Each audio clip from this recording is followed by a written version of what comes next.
Alrighty, this is a little off-topic subject of trains, but it is about trains. This is actually the shed that I've got my model railroad in behind my house. And I'm on vacation this week, so I'm going to be working on this old shed.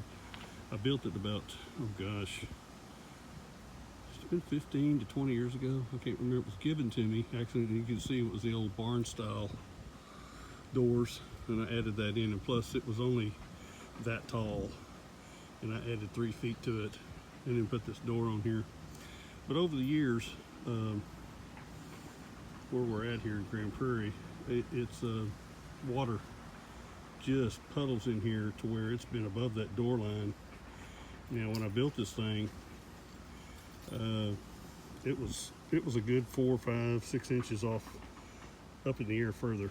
And when you stand back and look from across the yard, you can see that it's really sunk a lot. So what I did today was I had to move all my junk. And after you live in a place for 20 years, man, you get a lot of junk. And I had a lot of lumber piled over here, a bunch of old wild trees and stuff growing up. That's my compost bin.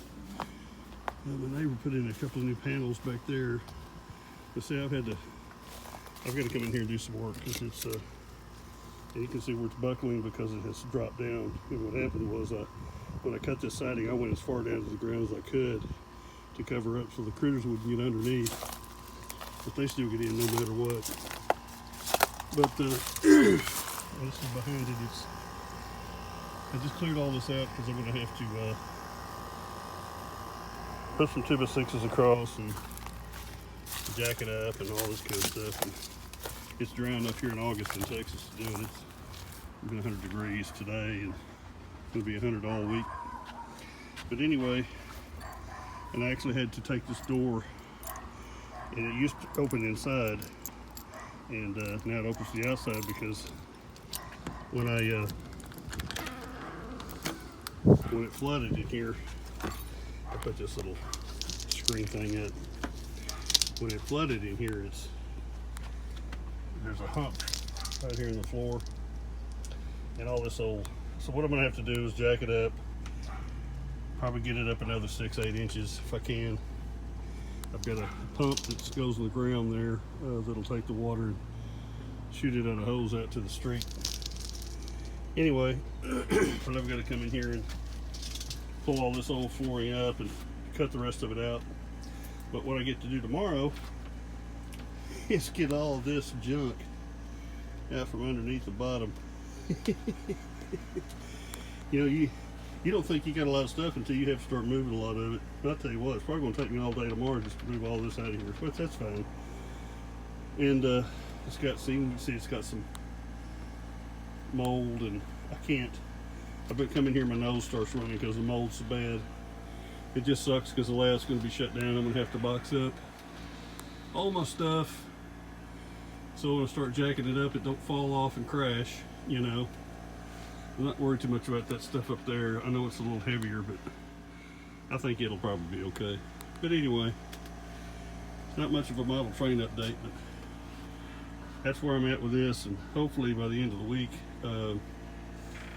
I'll have my son's coming down next weekend to help me put the floor in, possibly, and then I just get it level, you know, and get it up off out of the water, and then get that pump hooked up and going. I think I'll be fine. But then later I'm gonna have to paint and put some new trim up on the outside. Anyway, I ain't done nothing to the layout, just been working. This is my first vacation in a while, and I got the whole week. My wife is very sick, so she's not working, and we didn't plan on going anywhere anyway because she was supposed to be working when I was on vacation, but it's one of those extra weeks I had from my job, so I'm going to work on the building. But anyhow, I know it's not great to, I don't know, a lot of you guys are probably got layouts in different buildings, or maybe in your basement. If you got a basement, that's great. Texas, they just don't put a lot of basements in because of they say because of the soil. I don't know.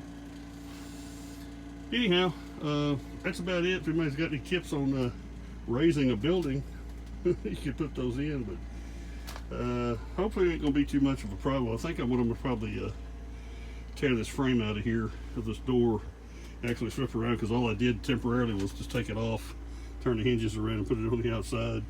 Made it work.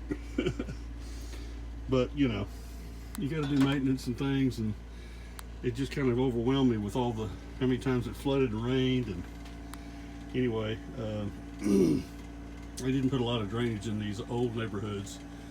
Kind of piss poor planning on their part.